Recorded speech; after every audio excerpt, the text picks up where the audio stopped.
Welcome back or welcome to my channel. Today, the Ides of March by Ernest William Hornung. It was about 12:30 when I returned to the Albany as a last desperate resort.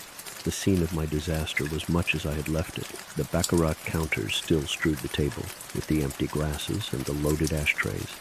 A window had been opened to let the smoke out, and was letting in the fog instead. Raffles himself had merely discarded his dining jacket for one of his innumerable blazers. Yet he arched his eyebrows as though I had dragged him from his bed. "Forgotten something?" said he when he saw me on the mat. "No," said I, pushing past him without ceremony, and I led the way into his room with an impudence amazing to myself. "Not come back for your revenge, have you? Because I'm afraid I can't give it you single-handed." I was sorry myself with the others. We were face to face by his fireside, and I cut him short. "Raffles," said I, "you may well be surprised at my coming back in this way and at this hour. I hardly know you. I was never in your rooms before tonight, but I fagged for you at school, and you said you remembered me. Of course, that's no excuse, but will you listen to me for 2 minutes?" In my emotion, I had at first to struggle for every word, but his face reassured me as I went on, and I was not mistaken in its expression. "Certainly, my dear fellow," said he, "as many minutes as you like. Have a Sullivan and sit down." And he handed me his silver cigarette case. "No," said I, finding a full voice as I shook my head. "No, I won't smoke, and I won't sit down, thank you. Nor will you ask me to do either when you've heard what I have to say." "Really?" said he, lighting his own cigarette with one clear blue eye upon me. "How do you know?"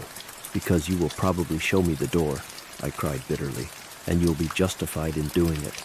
But it's no good beating about the bush. You know I dropped over 200 just now?" He nodded. "I hadn't the money in my pocket, I remember, but I had my checkbook, and I wrote each of you a check at that desk." "Well, not one of them was worth the paper it was written on, Raffles. I am overdrawn already at my bank." "Surely only for the moment." "No, I have spent everything, but somebody told me you were so well off. I heard you had come in for money, so I did, 3 years ago. It has been my curse. Now it's all gone, every penny. Yes, I've been a fool. There never was nor will be such a fool as I've been. Isn't this enough for you? Why don't you turn me out?" He was walking up and down with a very long face instead. "Couldn't your people do anything?" he asked at length. "Thank God," I cried. "I have no people. I was an only child. I came in for everything there was. My one comfort is that they're gone and will never know." I cast myself into a chair and hid my face. Raffles continued to pace the rich carpet that was of a piece with everything else in his rooms. There was no variation in his soft and even footfalls. "You used to be a literary little cuss," he said at length. "Didn't you edit the mag before you left? Anyway, I recollect ragging you to do my verses, and literature of sorts is the very thing nowadays. Any fool can make a living at it." I shook my head. "Any fool couldn't write off my debts," said I. "Then you have a flat somewhere," he went on. "Yes, in Mount Street." "Well, what about the furniture?" I laughed aloud in my misery. "There's been a bill of sale on every stick for months." And at that, Raffles stood still with raised eyebrows and stern eyes that I could meet the better now that he knew the worst. Then, with a shrug, he resumed his walk, and for some minutes neither of us spoke. But in his handsome, unmoved face, I read my fate and death warrant, and with every breath I cursed my folly and my cowardice in coming to him at all. Because he had been kind to me at school, when he was captain of the 11 and I his fag, I had dared to look for kindness from him now. Because I was ruined, and he rich enough to play cricket all the summer, and do nothing for the rest of the year, I had fatuously counted on his mercy, his sympathy, his help. Yes, I had relied on him in my heart for all my outward diffidence and humility, and I was rightly served. There was as little of mercy as of sympathy in that curling nostril, that rigid jaw, that cold blue eye which never glanced my way. I caught up my hat. I blundered to my feet. I would have gone without a word, but Raffles stood between me and the door. "Where are you going?" said he. "That's my business," I replied. "I won't trouble you any more." "Then how am I to help you?" "I didn't ask your help." "Then why come to me?" "Why, indeed," I echoed. "Will you let me pass?" "Not until you tell me where you are going and what you mean to do." "Can't you guess?" I cried. and for many seconds we stood staring in each other's eyes. "Have you got the pluck?" said he, breaking the spell in a tone so cynical that it brought my last drop of blood to the boil. "You shall see," said I, as I stepped back and whipped the pistol from my overcoat pocket. "Now, will you let me pass, or shall I do it here?" The barrel touched my temple, and my thumb the trigger. Mad with excitement as I was, ruined, dishonored, and now finally determined to make an end of my mix-spent life, my only surprise to this day is that I did not do so then and there. The despicable satisfaction of involving another in one's destruction added its miserable appeal to my baser egoism, and had fear or horror flown to my companion's face, I shudder to think I might have died diabolically happy with that look for my last impious consolation. It was the look that came instead which held my hand. Neither fear nor horror were in it, only wonder, admiration, and such a measure of pleased expectancy as caused me after all to pocket my revolver with an oath. "You devil," I said, "I believe you wanted me to do it." "Not quite," was the reply, made with a little start and a change of color that came too late. "To tell you the truth, though, I half thought you meant it, and I was never more fascinated in my life. I never dreamt you had such stuff in you, Bunny. No, I'm hanged if I let you go now, and you'd better not try that game again, for you won't catch me stand and look on a second time. We must think of some way out of the mess. I had no idea you were a chap of that sort. There, let me have the gun." One of his hands fell kindly on my shoulder, while the other slipped into my overcoat pocket, and I suffered him to deprive me of my weapon without a murmur. Nor was this simply because Raffles had the power of making himself irresistible at will. He was beyond comparison the most masterful man whom I have ever known, yet my acquiescence was due to more than the mere subjection of the weaker nature to the stronger. The forlorn hope which had brought me to the Albany was turned as by magic into an almost staggering sense of safety. Raffles would help me after all. A.J. Raffles would be my friend. It was as though all the world had come round suddenly to my side. So far, therefore, from resisting his action, I caught and clasped his hand with a fervor as uncontrollable as the frenzy which had preceded it. "God bless you," I cried. "Forgive me for everything. I will tell you the truth. I did think you might help me in my extremity, though I well knew that I had no claim upon you. Still, for the old school's sake, the sake of old times, I thought you might give me another chance. If you wouldn't, I meant to blow out my brains and will still if you change your mind." In truth, I feared that it was changing with his expression, even as I spoke, and in spite of his kindly tone and kindlier use of my old-school nickname. His next words showed me my mistake. What a boy it is for jumping to conclusions. "I have my vices, Bunny, but backing and filling is not one of them. Sit down, my good fellow, and have a cigarette to soothe your nerves. I insist. Whiskey? The worst thing for you. Here's some coffee that I was brewing when you came in. Now listen to me. You speak of another chance. What do you mean? Another chance at baccarat? Not if I know it. You think the luck must turn. Suppose it didn't. We should only have made bad worse. No, my dear chap, you've plunged enough. Do you put yourself in my hands, or do you not? Very well then, you plunge no more, and I undertake not to present my check. Unfortunately, there are the other men, and still more unfortunately, Bunny, I'm as hard up at this moment as you are yourself." It was my turn to stare at Raffles. "You?" I vociferated. "You hard up? How am I to sit here and believe that? Did I refuse to believe it of you?" He returned, smiling. "And with your own experience, do you think that because a fellow has rooms in this place and belongs to a club or two and plays a little cricket, he must necessarily have a balance at the bank? I tell you, my dear man, that at this moment I'm as hard up as ever you were. I have nothing but my wits to live on, absolutely nothing else. It was as necessary for me to win some money this evening as it was for you. We're in the same boat, Bunny. We'd better pull together." "Together?" I jumped at it. "I'll do anything in this world for you, Raffles," I said. "If you really mean that you won't give me away, think of anything you like and I'll do it. I was a desperate man when I came here, and I'm just as desperate now. I don't mind what I do, if only I can get out of this without a scandal." Again I see him, leaning back in one of the luxurious chairs with which his room was furnished.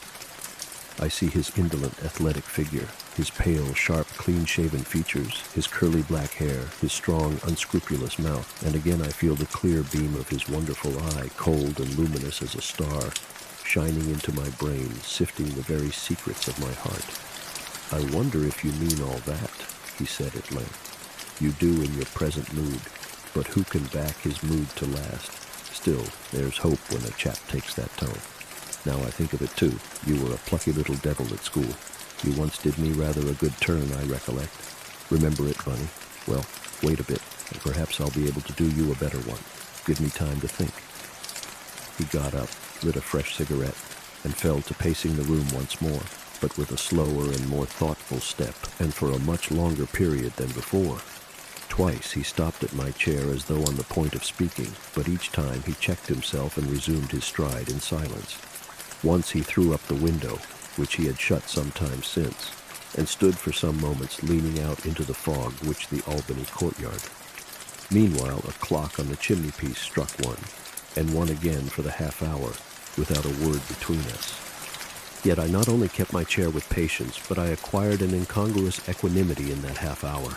Insensibly, I had shifted my burden to the broad shoulders of this splendid friend, and my thoughts wandered with my eyes as the minutes passed.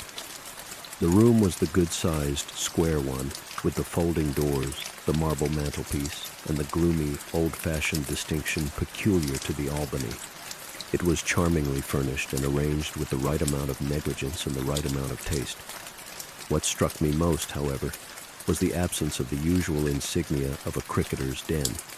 Instead of the conventional rack of war-worn bats, a carved oak bookcase with every shelf in a litter filled the better part of one wall, and where I looked for cricketing groups, I found reproductions of such works as Love and Death and The Blessed Damozel in dusty frames in different parallels.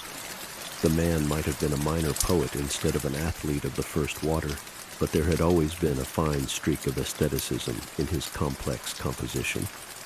Some of these very pictures I had myself dusted in his study at school, and they set me thinking of yet another of his many sides, and of the little incident to which he had just referred. Everybody knows how largely the tone of a public school depends on that of the 11, and on the character of the captain of cricket in particular. And I have never heard it denied that in A.J. Raffles's time our tone was good, or that such influence as he troubled to exert was on the side of the angels. Yet it was whispered in the school that he was in the habit of parading the town at night in loud checks and a false beard. It was whispered and disbelieved. I alone knew it for a fact, for night after night had I pulled the rope up after him when the rest of the dormitory was asleep and kept awake by the hour to let it down again on a given signal. Well, one night he was overbold, and within an ace of ignominious expulsion in the heyday of his fame. Consummate daring and extraordinary nerve on his part, aided doubtless by some little presence of mind on mine, averted that untoward result, and no more need be said of a discreditable incident. But I cannot pretend to have forgotten it in throwing myself on this man's mercy in my desperation, and I was wondering how much of his leniency was owing to the fact that Raffles had not forgotten it either when he stopped and stood over my chair once more. "I've been thinking of that night we had the narrow squeak," he began. "Why do you start?" "I was thinking of it too." He smiled, as though he had read my thoughts. "Well, you were the right sort of little beggar then, Bunny. You didn't talk and you didn't flinch. You asked no questions and you told no tales. I wonder if you're like that now." "I don't know," said I, slightly puzzled by his tone. "I've made such a mess of my own affairs that I trust myself about as little as I'm likely to be trusted by anybody else. Yet I never in my life went back on a friend. I will say that. Otherwise, perhaps I mightn't be in such a hole tonight." "Exactly," said Raffles, nodding to himself, as though in assent to some hidden train of thought. "Exactly what I remember of you, and I'll bet it's as true now as it was 10 years ago. We don't alter, Bunny. We only develop. I suppose neither you nor I are really altered since you used to let down that rope and I used to come up at hand over hand. You would stick at nothing for a pal, what?" "At nothing in this world," I was pleased to cry. "Not even at a crime?" said Raffles, smiling. I stopped to think, for his tone had changed, and I felt sure he was chaffing me. Yet his eyes seemed as much in earnest as ever, and for my part I was in no mood for reservations. "No, not even at that," I declared. "Name your crime, and I'm your man." He looked at me one moment in wonder, and another moment in doubt, then turned the matter off with a shake of his head, and a little cynical laugh that was all his own. "You're a nice chap, Bunny. A real desperate character, what? Suicide one moment, and any crime I like the next. What you want is a drag, my boy, and you did well to come to a decent law-abiding citizen with a reputation to lose. Nonetheless, we must have that money tonight by hook or crook. Tonight, Raffles, the sooner the better. Every hour after 10 o'clock tomorrow morning is an hour of risk. Let one of those checks get round to your own bank, and you and it are dishonored together. No, we must raise the wind tonight and reopen your account first thing tomorrow, and I rather think I know where the wind can be raised. At 2 o'clock in the morning, yes, but how but where at such an hour? From a friend of mine here in Bond Street. He must be a very intimate friend. Intimate's not the word. I have the run of his place and a latchkey all to myself.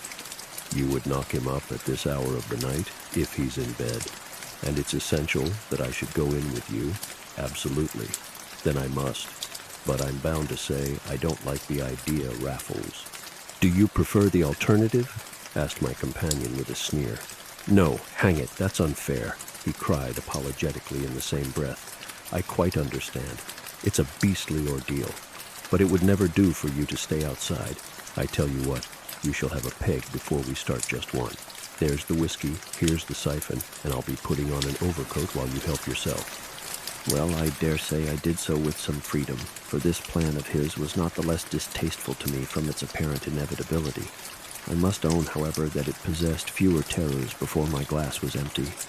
Meanwhile, Raffles rejoined me, with a covert coat over his blazer, and a soft felt hat set carelessly on the curly head he shook with a smile as I passed him the decanter. "When we come back," said he, "work first, play afterwards. Do you see what day it is?" he added, tearing a leaflet from a Shakespearean calendar as I drained my glass. "March 15th. The Ides of March, the Ides of March, remember. Bunny, my boy, you won't forget them, will you?" And with a laugh, he threw some coals on the fire before turning down the gas like a careful householder, so we went out together, as the clock on the chimney-piece was striking 2. To Piccadilly was a trench of raw white fog, rimmed with blurred street lamps, and lined with a thin coating of adhesive mud. We met no other wayfarers on the deserted flagstones, and were ourselves favored with a very hard stare from the constable of the beat, who, however, touched his helmet on recognizing my companion. "You see, I'm known to the police," laughed Raffles as we passed on. "Poor devils.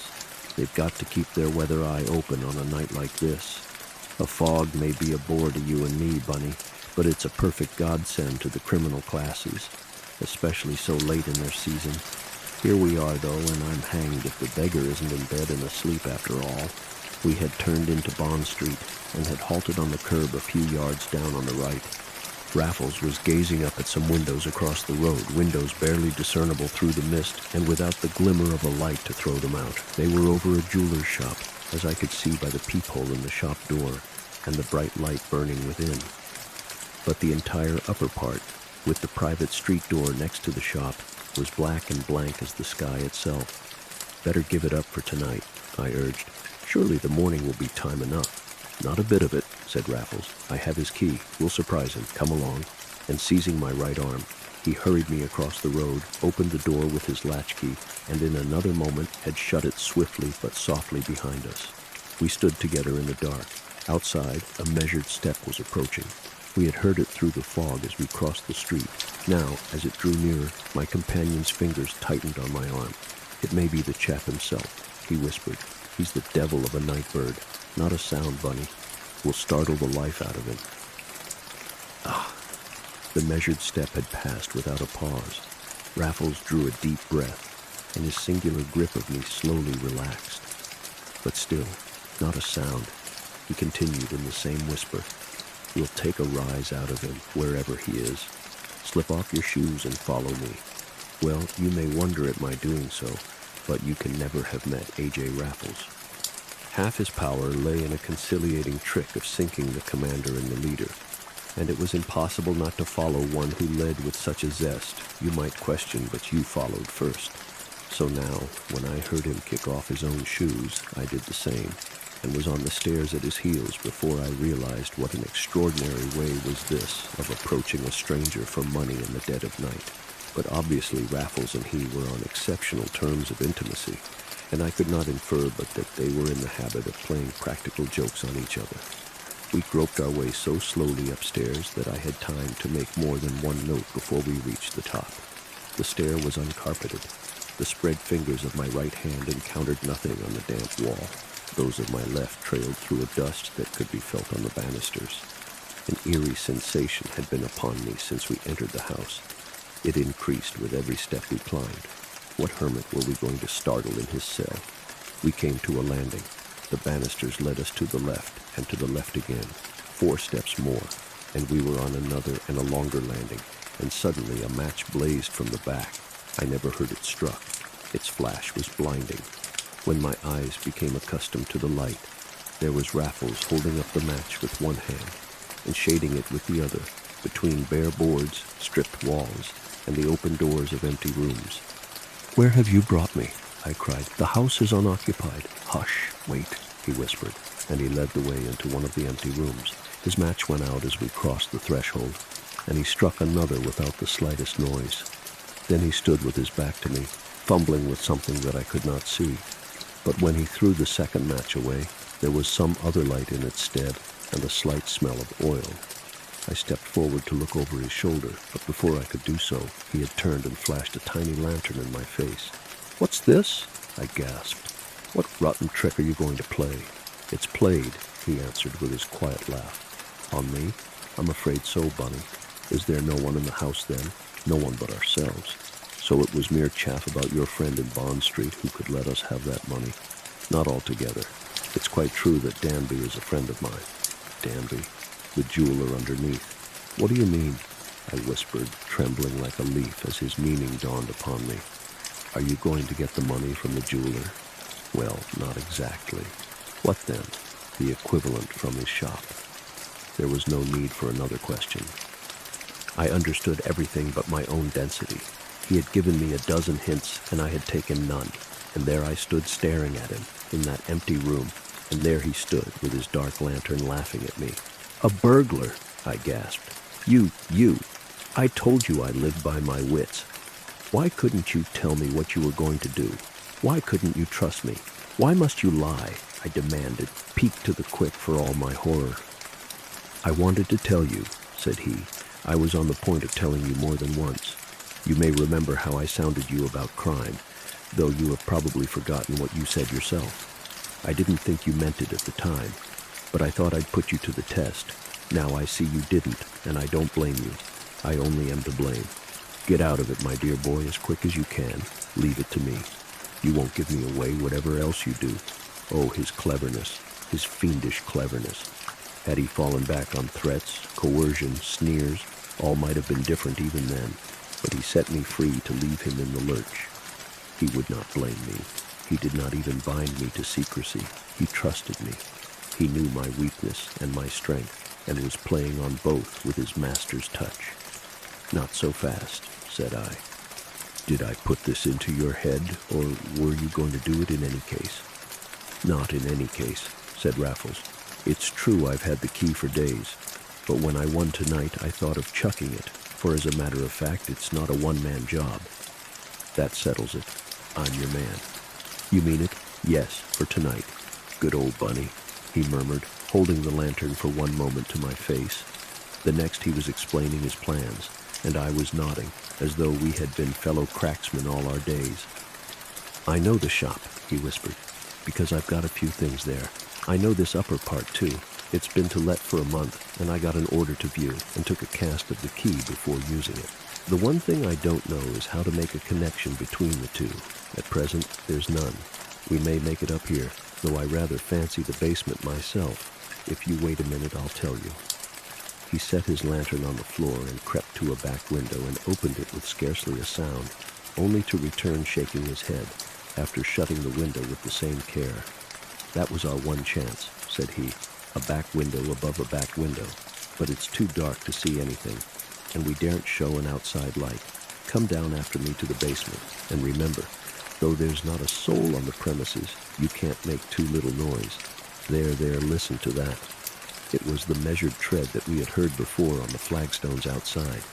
Raffles darkened his lantern, and again we stood motionless till it had passed. "Either a policeman," he muttered, "or a watchman that all these jewelers run between them. The watchman's the man for us to watch. He's simply paid to spot this kind of thing." We crept very gingerly down the stairs, which creaked a bit in spite of us, and we picked up our shoes in the passage. Then down some narrow stone steps, at the foot of which Raffles showed his light, and put on his shoes once more, bidding me do the same in rather a louder tone than he had permitted. We were now considerably below the level of the street, in a small space with as many doors as it had sides. 3 were ajar, and we saw through them into empty cellars. But in the 4th, a key was turned and a bolt drawn. This one presently led us out into the bottom of a deep, square well of fog. A similar door faced it across this area, and Raffles had the lantern close against it and was hiding the light with his body, when a short and sudden crash made my heart stand still. Next moment I saw the door wide open, and Raffles standing within and beckoning me with a jemmy. "Door number 1, he whispered. "Deuce knows how many more there'll be, but I know of 2 at least. We won't have to make much noise over them either. Down here there's less risk." We were now at the bottom of the exact fellow to the narrow stone stair which we had just descended. The yard, or well, being the one part common to both the private and the business premises. But this flight led to no open passage. Instead, a singularly solid mahogany door confronted us at the top. "I thought so," muttered Raffles, handing me the lantern and pocketing a bunch of skeleton keys, after tampering for a few minutes with the lock. "It'll be an hour's work to get through that." "Can't you pick it?" "No, I know these locks. It's no use trying. We must cut it out, and it'll take us an hour." It took us 47 minutes by my watch. Or rather, it took Raffles, and never in my life have I seen any. My part was simply to stand by with the dark lantern in one hand and a small bottle of rock oil in the other. Raffles had produced a pretty embroidered case, intended obviously for his razors, but filled instead with the tools of his secret trade, including the rock oil. From this case he selected a bit, capable of drilling a hole an inch in diameter, and fitted it to a small but very strong steel brace. Then he took off his covert coat and his blazer, spread them neatly on the top step, knelt on them, turned up his shirt cuffs, and went to work with brace and bit near the keyhole. But first he oiled the bit to minimize the noise, and this he did invariably before beginning a fresh hole, and often in the middle of one. It took 32 separate borings to cut round that lock. I noticed that through the first circular orifice Raffles thrust a forefinger. Then, as the circle became an ever-lengthening oval, he got his hand through up to the thumb, and I heard him swear softly to himself, "I was afraid so. What is it? An iron gate on the other side. How on earth are we to get through that?" I asked in dismay. "Pick the lock. But there may be 2. In that case, there'll be top and bottom, and we shall have 2 fresh holes to make as the door opens inwards. It won't open 2 inches as it is." I confess I did not feel sanguine about the lock-picking, seeing that one lock had baffled us already, and my disappointment and impatience must have been a revelation to me had I stopped to think. The truth is that I was entering into our nefarious undertaking with an involuntary zeal of which I was myself quite unconscious at the time. The romance and the peril of the whole proceeding held me spellbound and entranced. My moral sense and my sense of fear were stricken by a common paralysis. And there I stood, shining my light and holding my file with a keener interest than I had ever brought to any honest avocation. And there knelt A.J. Raffles, with his black hair tumbled, and the same watchful, quiet, determined half-smile with which I have seen him send down over after over in a county match. At last, the chain of holes was complete, the lock wrenched out bodily, and a splendid bare arm plunged up to the shoulder through the aperture and through the bars of the iron gate beyond. "Now," whispered Raffles, If there's only one lock, it'll be in the middle. Joy, here it is. Only let me pick it, and we're through at last. He withdrew his arm. A skeleton key was selected from the bunch, and then back went his arm to the shoulder. It was a breathless moment. I heard the heart throbbing in my body, the very watch ticking in my pocket, and ever and anon the tinkle-tinkle of the skeleton key. Then, at last, there came a single, unmistakable click. In another minute, the mahogany door and the iron gate yawned behind us, and Raffles was sitting on an office table, wiping his face, with the lantern throwing a steady beam by his side. We were now in a bare and roomy lobby behind the shop, but separated therefrom by an iron curtain, the very sight of which filled me with despair. Raffles, however, did not appear in the least depressed, but hung up his coat and hat on some pegs in the lobby before examining this curtain with his lantern. "That's nothing," said he after a minute's inspection. "We'll be through that in no time, but there's a door on the other side which may give us trouble." "Another door," I groaned. "And how do you mean to tackle this thing?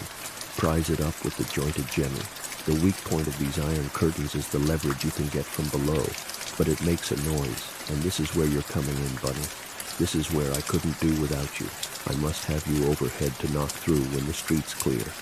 I'll come with you and show a light."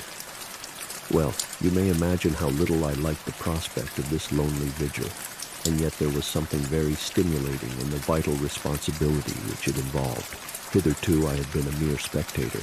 Now I was to take part in the game, and the fresh excitement made me more than ever insensible to those considerations of conscience and of safety which were already as dead nerves in my breast. So I took my post without a murmur in the front room above the shop. The fixtures had been left for the refusal of the incoming tenant, and fortunately for us they included Venetian blinds, which were already down. It was the simplest matter in the world to stand peeping through the laths into the street, to beat twice with my foot when anybody was approaching, and once when all was clear again. The noises that even I could hear below, with the exception of one metallic crash at the beginning, were indeed incredibly slight, but they ceased altogether at each double rap from my toe, and a policeman passed quite half a dozen times beneath my eyes, and the man whom I took to be the jeweler's watchman oftener still, during the better part of an hour that I spent at the window. Once, indeed, my heart was in my mouth, but only once. It was when the watchman stopped and peered through the peephole into the lighted shop. I waited for his whistle. I waited for the gallows or the jail, but my signals had been studiously obeyed, and the man passed on in undisturbed serenity. In the end, I had a signal in my turn, and retraced my steps with lighted matches down the broad stairs, down the narrow ones, across the area, and up into the lobby where Raffles awaited me with an outstretched hand. "Well done, my boy," said he. "You're the same good man in a pinch, and you shall have your reward. I've got £1,000 worth if I've got a penny. It's all in my pockets. And here's something else I found in this locker. Very decent port and some cigars, meant for poor dear Danby's business friends. Take a pull, and you shall light up presently. I've found a lavatory, too, and we must have a wash and brush up before we go, for I'm as black as your boot." The iron curtain was down, but he insisted on raising it until I could peep through the glass door on the other side and see his handiwork in the shop beyond. Here 2 electric lights were left burning all night long, and in their cold white rays I could at first see nothing amiss. I looked along an orderly lane, an empty glass counter on my left, glass cupboards of untouched silver on my right, and facing me the filmy black eye of the peephole that shone like a stage moon on the street. The counter had not been emptied by Raffles. Its contents were in the Chubb's safe, which he had given up at a glance, nor had he looked at the silver, except to choose a cigarette case for me. He had confined himself entirely to the shop window. This was in 3 compartments, each secured for the night by removable panels with separate locks. Raffles had removed them a few hours before their time, and the electric light shone on a corrugated shutter bare as the ribs of an empty carcass. Every article of value was gone from the one place which was invisible from the little window in the door. Elsewhere all was as it had been left overnight, and but for a train of mangled doors behind the iron curtain, a bottle of wine in a cigar box with which liberties had been taken, a rather black towel in the lavatory, a burnt match here and there, and our finger marks on the dusty banisters. Not a trace of our visit did we leave. "Had it in my head for long?" said Raffles, as we strolled through the streets towards dawn, for all the world as though we were returning from a dance. "No, Bunny, I never thought of it till I saw that upper part empty about a month ago and bought a few things in the shop to get the lie of the land. That reminds me that I never paid for them, but by Jove, I will tomorrow, and if that isn't poetic justice, what is? One visit showed me the possibilities of the place, but a second convinced me of its impossibilities without a pal.